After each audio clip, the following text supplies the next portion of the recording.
Alright, this is for you, Luigi. We're going to start from the beginning.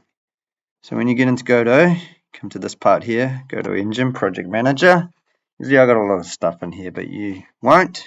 It's just because of things that I've created, so don't worry about that. The thing that we're going to worry about is a new project. So here, we'll just give it a name. So I'm just going to call this one for Luigi. And you have to create a folder to be able to do that. So find a place where you want to put it. I've just got mine in my documents. So I've got in my documents, I just go select current folder. Actually, so this is going to go inside there. It's going to create a folder. We just keep this as what it is. Don't change that one. So we go create folder, leave that as is, leave that as is, and go create and edit. Now, I'm not sure if this is going to record. When it changes over to Godot, let's see what it's recording.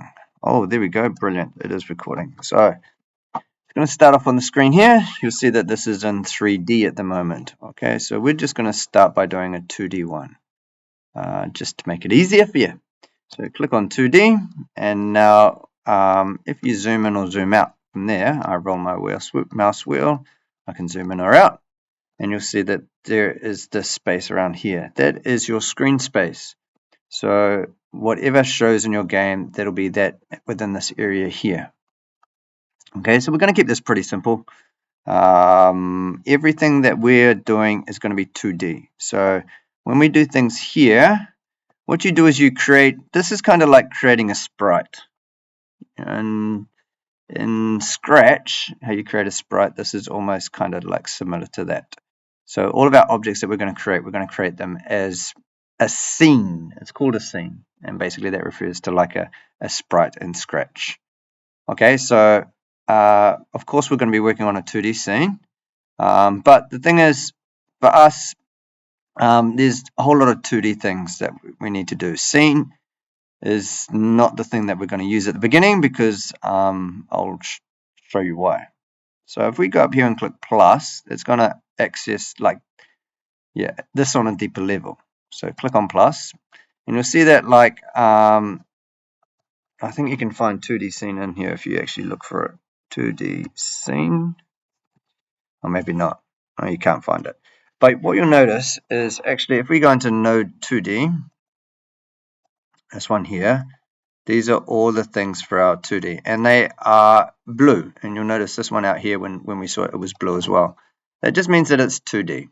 All right, the blue color is referring to it being something to do with 2D, specifically 2D. And you'll see that it has 2D on the end as well. If I was, this one here is red. If I was to go and have a look at that one, and I was to click, let me see, spatial, you'll see that these ones have got all red, and they're basically all related to 3D. So you wouldn't use a red one in a 2D scene. You'd be sticking to your blue ones. All right. Here we go. So to get to that one, under canvas item, we've got this one here, which is node 2D. So what we want to do first of all is we're going to create a character that we can move around. That's going to be the first thing we do, and that's all we're going to be doing today, just focusing on moving something around. So there's two things you can use as an animated sprite. We're not going to worry about animations at the moment, so we're not going to do this one. So what we're going to start off with is we're going to start off with, well, when it comes to, when it comes to creating objects that move around, you've got to say what that kind of object is. For us, there's a thing, if you search for kinematic body 2D, all right, this is a thing, this is going to create something that can move around. It's not affected by physics as much as a rigid body. If you did a rigid body, rigid body, you see this one here, rigid body 2D. This is something that is affected by physics, very much by physics. It'll fall automatically. If you put it in the air, it'll drop. It'll go up, it'll go down. It'll be affected by things to do with physics. At the moment, it does have some problems though, so it's not perfect, that one. But the one that we use which was kinematic. So this is the one you want to look for, kinematic body 2D. And what this does is it creates something. We can create it to be affected by physics. We can code it to be affected by physics, but it starts off that it's not affected by physics. All right. So for us, actually, this one's better to use because you actually get some better physics from this one than the other physics one. So we're going to click on that one, kinematic body 2D, and go create. That's going to create our thing here. If you double click on that, you can call it whatever you want. Let's click on it and call it player, just so that we know what it is. And so after you've created this is a kinematic body. It creates something, basically like a sprite, but it has to have things connected to it. All right, so actually this by itself won't work. This actually, if you look here at this yellow sign, it'll tell you this node has no shape, so it can't collide or interact with other objects. Consider adding a collision shape 2D or collision polygon. So what it's saying is it's got no collision shape to it. It will just pass through things. So we need to add those things to it. But first of all, what we actually need to add to this is something that will make it appear on our screen. Okay, so at the moment, we have to add something to that for it to work. So this is always going to happen you're going to create these things a lot. The kinetic body 2D. So always when you create a kinetic body 2D, we're going to add something to it. So make sure you're clicked on that, and you're going to click on the plus button here, and we're going to go sprite. Okay, and you'll see that there's a blue one that says sprite, and there's a red one that says sprite 3D, and this one's got 3D, so we know kind of it's not going to be that one. It's going to be the blue one. We're not going to do an animated sprite at the moment. We're just going to do a real simple sprite. So let's click on sprite. Okay, and whenever you open a new project, there's this thing here. This picture always comes with it. It says icon PNG. So that's just the picture we're going to use. So I'm going to make sure I'm clicked on sprite. And if you have a look in the menu over here in the inspector, this is some of the things that we can change. So right now we don't see anything, but if we this thing here, texture, that's the thing we're going to change. So there's two ways of putting something in there. Number one, you can click on this arrow here, and you can select, you can actually go, sorry, no, I haven't done this for a while. Let's click on that, and we're going to go, no, let me get this right. Does it go into there? There it is there. Sorry, that's how you do it. I haven't done this for ages. So all you do is you drag that one into there. And what it'll do is it'll bring this up here on the screen. Okay. So you'll see there's still this here. It's still a yellow thing. So it tells us there's still something not quite right. So what we're going to do is we're going to make sure at the moment we've got a picture, but we don't have a collider. So we don't have something that says this is what it's going to bang into. So the way we do that, again, we click on the player, click on plus, and we're going to add a collision shape. So if you go collision, you'll see there's a few of them. They are in blue. The reason why this one comes up kinematic body 2D is just because collision shape, it says it needs one, so it brings that up when you type in collision. So the one we're going to go for is collision shape 2D. You can create more, like shapes with this, but for now, our shape is a square shape, so we're just going to go collision shape 2D. So I double click on that one. See, it's come here. It's still got a yellow thing. Okay, so we've connected a collision shape, but there's no shape actually connected to it yet. So we have to create a shape and say this is the collision part. So with this collision shape selected, now if any of your things are kind of not connected, you got to make sure. Well, it doesn't matter actually. It won't because it's under player, so you won't have that problem. Okay, so collision shape over here it says shape.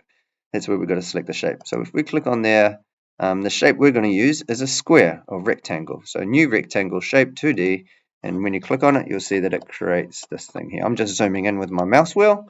You see it creates a shape here. So if we drag that out, we can make it the size of our object. Okay. So there we go. So now we've got a sprite, we've got a player, we've got a collision shape. Okay, now we need to get this thing to move. And the only way we can do that is by putting some code on it. Some code. So we're going to put a code on the player script because that's going to be the main controlling script. So when we click on player, you can add code by clicking on this plus button. And I just leave all these things the same. I go create, right, and that brings up the code here. So the way that this works is all this stuff in here, you don't actually need that. You can delete it. It's just information. So if it has got this hash, it's just kind of writing notes, basically. It won't run the code if it has a hash in front of it. So we can get rid of all the hashtag ones. We don't need them. Okay, so at the moment, it just has this one here, extends kinematic body 2D. Now that always, if you add a code to something, that is going to be the top of your code. It needs to be connected. So if you were to change this to something else, so like if I changed it to a rigid body, this code isn't going to work anymore because it needs to say extends rigid body. So it needs to be what this thing is. And when we created it, it was a kinematic body 2D. So basically what this is saying, okay, all the code that relates to kinematic body 2D, we want to use that code. So then it has a thing here, function ready. So this is like in Scratch, in a way, this is like the start button. Like when the start button is clicked, that's kind of what this basically code is. So all this code will happen at the very beginning when you click the start, but it will only happen once. Okay, this code doesn't repeat. It only happens once. So for us, we're going to get someone moving. That's code that we want to happen all the time. We want it to always be checking that something is happening. So we start by going, if you type in func, all right, and what we're going to do is we're going to do underline, underscore, and we're going to start typing out physics process delta. All right, so we're going to enter on that one. And what happens is, this is like creating a forever loop, a forever. So in Sprite, that forever thing, it just keeps repeating. That's what this thing is. It's a forever thing. It's just going to keep repeating. It's always going to check to see if someone's pushing a button or something like that. So if we go into here, this works like Python, and that indentation is really important. So you'll see there's an indentation here. There's a gap. Okay.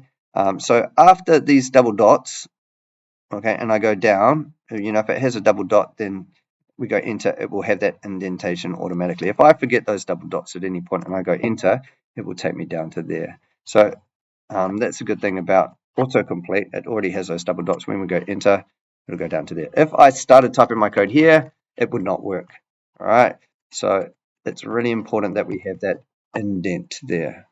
All right, so if you have a function and straight away your thing is in line with it, that code's not going to work. So first thing I'm going to do is, let me think. How can I make this easiest? Okay, let's do it like this. Whenever you move something, there's three things that it needs. Okay, the first thing is a variable. Okay, well, it needs to. You don't have to do the variable, but it's an easiest way to use it. So we create this variable. Okay, I can call it movement. I could call it go places if I wanted to. It doesn't matter what I call it, but I do want to call it something that I know what it is. So if I go movement, I know that that's going to be something to do with movement. Okay, so I could call it whatever I want. When you write something, a variable, you can't put any gaps in there. Move places, this would not work. All right, so yeah, all one word. You could do underscore. All right, that's move places if you wanted to. But yeah, I'm just going to stick with that one. Movement. And so we say var. Var says that it's a variable. Movement equals, and we use this thing called a vector2. Okay, so what we're going to do is we're going to connect it to this thing, which is vector2. And what a vector2 is in Sprite, you have your X and your Y. All right, so X is moving left and right, Y is moving up and down. Well, vector2, what it does is it creates this sort of thing here, like this X and Y. So it creates something with two values in it. And for us, it's going to be X and Y. Okay, because X is going to be our left and Y is going to be our across. So it's making something that's going to do that for us. All right. So let's do our first thing. So we need to do this in here because this is what is going to be moving. And the first thing we're going to do is we're going to say, in Scratch, we'd say if the button is pressed, if the key is pressed, we need to do the same here. So we're going to say if, and the way we say if a key is pressed is we use the word input. Okay, we've got different kinds of inputs, but we're going to use,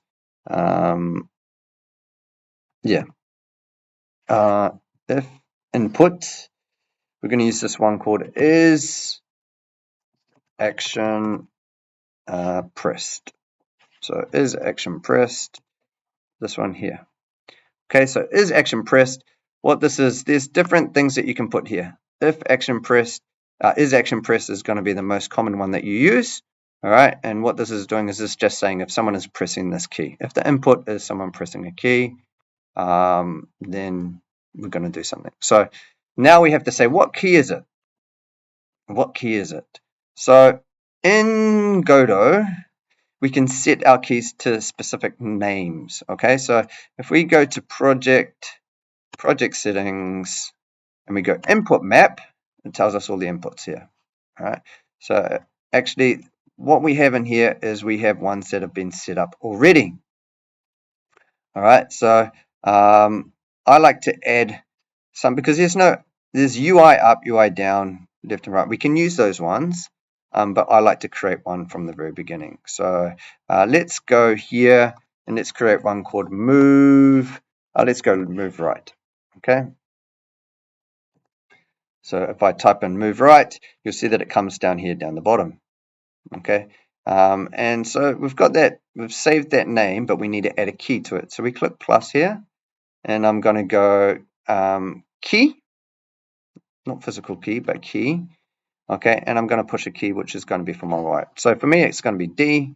I'll go, okay, so I push D, and see now when we talk about that, D is going to do something. All right, so I can go close there now. So now we use that name that we created, but we put it in speech marks. All right, so you'll see it comes up straight away. Look at that, move right. Okay, so what that's doing is it's saying now, if I push the move right key, which is what I've just programmed, okay, and if we do an if statement, we need to make sure we have this these double dots here, just like our function. All right, so what that does is when we go enter, it's going to give us a tab there. So what it's going to do is it's going to say if we do this, this is what's going to happen. So what we want to do is we want to change our movement. So our movement dot x. Okay, so that's going to be the first part of that vector thing, x, because this is creating something with x and y, vector 2. So movement dot x, it's going to that first value, x. And for now, we'll just say equals, oh, what value should we give it? 100. Okay. Yeah, so if that's pressed, 100. So what that's going to do is it's going to move it at 100 spaces. Okay, so then what we're going to do, okay, if we just come down here, and let me think. Do I need to put that in there? I have to think. I haven't done this for so long again. Okay. All right, now one thing that we need to do is we need to, I'm pretty sure it's still in, so we don't want this to be inside our if, we want this to be inside our function physics. So we've got to make sure that this next bit is only indented to this, not to the if. See that if indentation?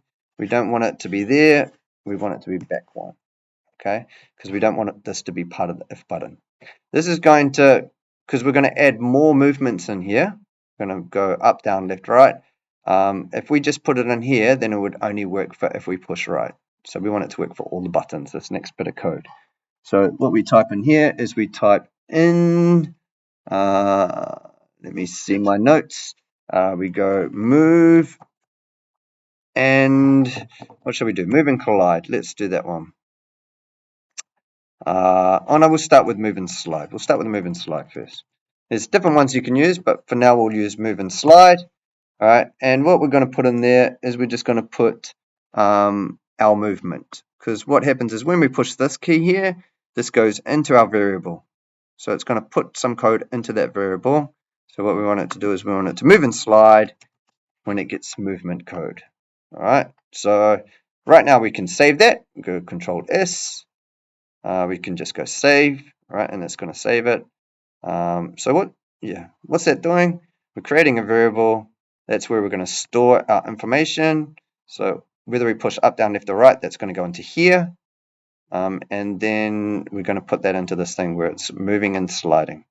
And so let's see what it does. Let's go back to our game. Or we can just do play here. Right. Our main scene has not been defined, so we have to select the main scene. So we're just going to go select current, right? And what that's going to do is it's going to put it up here. And because this thing was in the corner, that's where it's going to start. So if we push that D button, it moves to the left. I mean, to the right, sorry. But like, it keeps going. It doesn't stop, but we'll fix that. All right, so it goes right. That's awesome. That's our first thing. Quite simple, eh? So what we can do here is we can say if input is removed right. Well, we can do that for left as well, right? But right now we need to change all our key. We need to give it a name. So we're going to go back up to project settings, and we're going to go, let's create one for everything. So we're going to go move up, move down, move left. Okay, and let's add one for that. So we go plus. For my up, I'm going to use W. Okay. For my down, whoopsie, I'm going to click on the plus key. Down, I'll use S. Go OK. And for my move left, plus key. And we're going to use A for left. Okay. So I've set those all up. Now we can use them in our code. So go close. All right. So what we're going to do is we're going to copy this one, Control C, and we're going to paste it here. Got to make sure it's not under that indentation of that if. Okay. So it needs to be one back, and we go Control V. So you see that these two ifs line up, because what that would mean is you'd have to push right key and, well, we're going to do left here, left key at the same time for left to work, if that was inside that if. Okay. It's like in Scratch, if you put an if inside an if, it doesn't work. So these ifs have to be outside of each other. So in line. Okay, so that separates them. So if input action key is pressed, move left, well, what we're going to do is same as Scratch. We're going to move as a minus 100. Okay, so we can Control S to save it, and we can go play again. And this time, if I bring it up here, if we go right, we go right. If we go left, we go left. Look at that, right and left.